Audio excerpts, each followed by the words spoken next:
Hello, this is Dr. Grande. Today's question is, can I analyze the Ashli Babbitt case?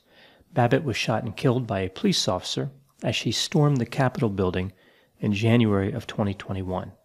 Other questions here would be, was she a conspiracy theorist, and was the shooting justified? Just a reminder, I'm not diagnosing anybody in this video, only speculating about what could be happening in a situation like this. If you enjoyed this video, please like it, subscribe to my channel, and consider supporting me on Patreon. I'll put the link to Patreon in the description for this video. So I'll start with the background, I'll talk about the conspiratorial thinking, and I'll move to my analysis about the shooting. At the time of her death, Ashli Babbitt was 35 years old. She served in the Air Force and Air National Guard for many years. Her service included multiple deployments to Iraq. She lived in Maryland for many years. She was married when she was there. She divorced and moved to San Diego and remarried in 2019. Babbitt had no children. Her parents, her grandfather, and 4 brothers lived in San Diego. On January 6, 2021, she was one of the many protesters who stormed the Capitol building in Washington, D.C., in what appears to be an attempt to disrupt the certification of the 2020 presidential election. Inside the building, she was with a number of other protesters in front of these double doors that led to the Speaker's lobby, a hallway that connects to the House of Representatives chamber. Not far from this, members of Congress were sheltering in place. So there was a lot of chaos, a number of protesters yelling, banging on the doors, breaking windows. It was a time of great stress caused by these protesters. It is clear in the videos that the doors are barricaded from the other side, which should serve as a subtle hint that trying to pass through those doors may be an unpopular decision. Babbitt was wearing what looked to be a Trump flag as a cape. There was a window that was broken next to the double doors. Moments after officers who were standing in front of the doors walked away, she attempted to climb through that window. While she was doing this, it appears as though she was warned there was an armed individual on the other side of the door. As she was climbing through this window, a Capitol police officer fired a single shot. He was standing on the other side of the double doors.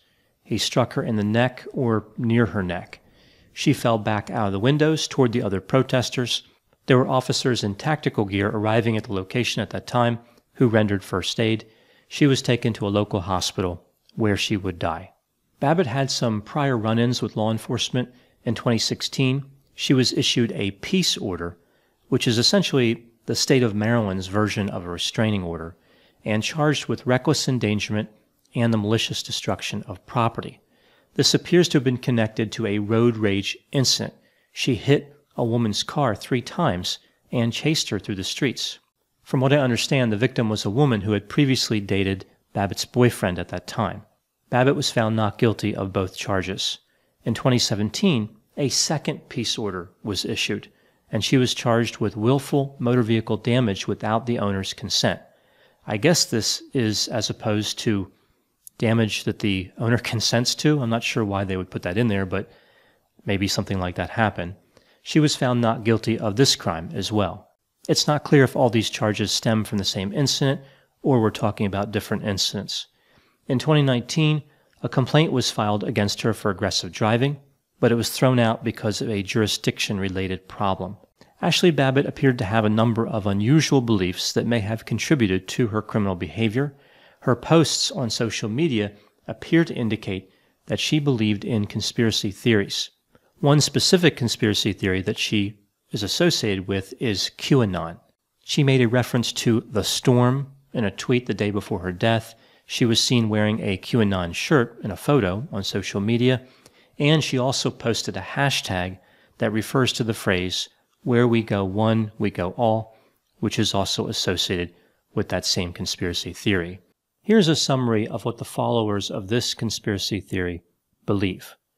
They believe there's an evil organization made up of people who worship Satan, and they also cause other types of harm.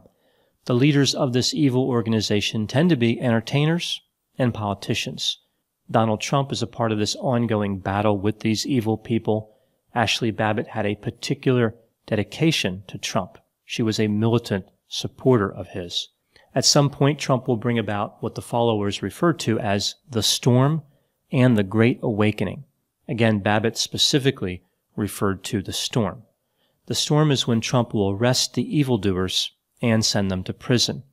The storm is really about aggression and revenge. It's when the conspiracy theorist will punish the people who laughed at them. Now, the Great Awakening is different. This is when the beliefs of the followers will be validated, when all of the people in the world will realize that this whole time along, the followers were correct. So these conspiracy theorists actually believe that they have some type of special knowledge. Perhaps they are chosen or just incredibly intelligent, and they can see and understand what the rest of the population cannot. So everybody's being fooled except them.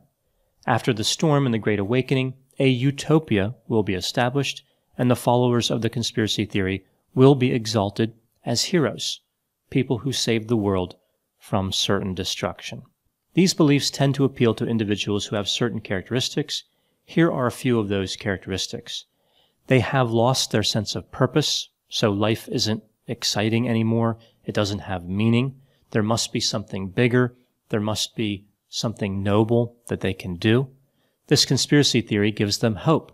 It refocuses their energy. It is possible that Ashli Babbitt was a sensation seeker, so this was really an adventure for her. She believed she was part of a great cause.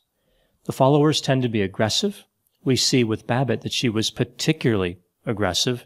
There was video of her yelling at those officers who were guarding the doors not long before she was shot.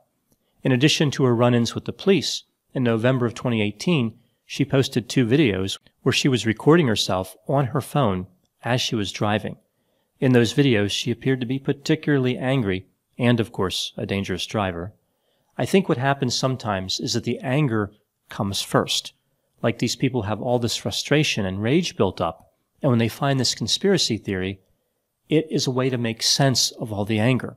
It justifies and explains the feeling that, again, may have existed before. So here we see another example of where their logic skills aren't really finely honed. This brings me to the next point. The followers tend to have very poor reasoning skills. They connect information that is unrelated and draw incorrect conclusions. Just the fact that Babbitt would try to climb through the window indicates poor reasoning skills.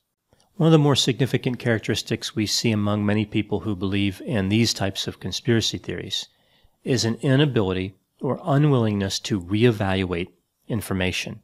They tend to stay with whatever conclusion they make originally. If that initial conclusion is made because of a bad interpretation or because of misinformation, it doesn't matter. They do not reevaluate. They maintain the incorrect conclusion really for an extended period of time, potentially for the rest of their lives.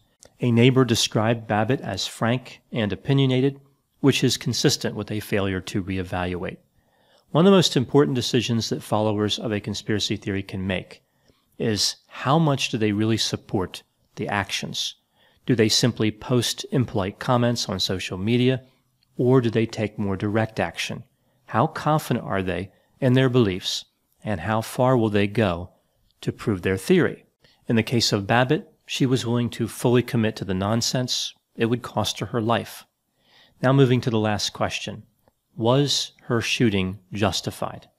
I'm sure that more evidence will be made public later, so this is just based on the information I have at this point, a few days after the incident. I will look at both sides here and then offer my opinion. So starting with the side that the shooting was justified. Babbitt was climbing through a window that was broken and trying to bypass a barricade in order to get to an area that she knew she was not allowed to be in. It stands to reason that she was warned, although it's not clear if she could see the officer who was standing there holding the pistol. The officer had no way of knowing if Babbitt had weapons concealed on her, and he had every reason to believe that she was not doing this for some innocent purpose. It wasn't like she got lost delivering pizza and was just very enthusiastic about getting it to the people that ordered it. In addition to everything that she was doing, the context of the situation would have made any officer afraid. It wasn't like she was a lone intruder. She was surrounded by other protesters who were clearly violent. The officer may have been afraid to attempt to take her into custody because he knew that that would distract him and other protesters might start climbing through the window and attack him and others. On the side that it was not justified, Babbitt was unarmed. There were officers outside the door with the protesters who stepped away right before Babbitt attempted to climb through the window as tactical officers were coming up the steps toward the door. It seems clear that the officer who shot her could have waited. If he had not fired his weapon, the only thing that would have changed is that she would have been alive.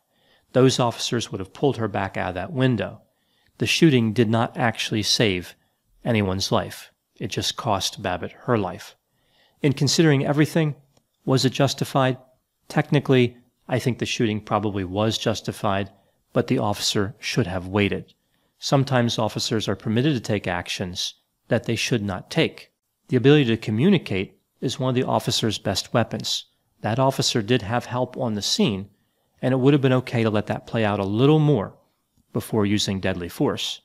To be fair, there's no way the officer could have known what the outcome would have been if he had not fired his weapon. He was really put in a difficult, if not impossible, situation. He did have a reason to fear for his life and fear for the lives of the people that he was supposed to protect. It's always easy to speculate after the fact with these types of incidents. The officer couldn't predict that that day he would be drawing his weapon under that stressful circumstance. It's hard to imagine he was prepared for that type of incident. This was a tragedy all the way around. What Ashli Babbitt really needed was mental health care, and what she ended up getting was death. Babbitt believed and acted on something that was not true. She gave her life for nothing more than nonsensical ramblings. Those are my thoughts on the Ashli Babbitt case. Please put any opinions and thoughts in the comment section. They always generate an interesting dialogue. As always, I hope you found my analysis of this topic to be interesting. Thanks for watching.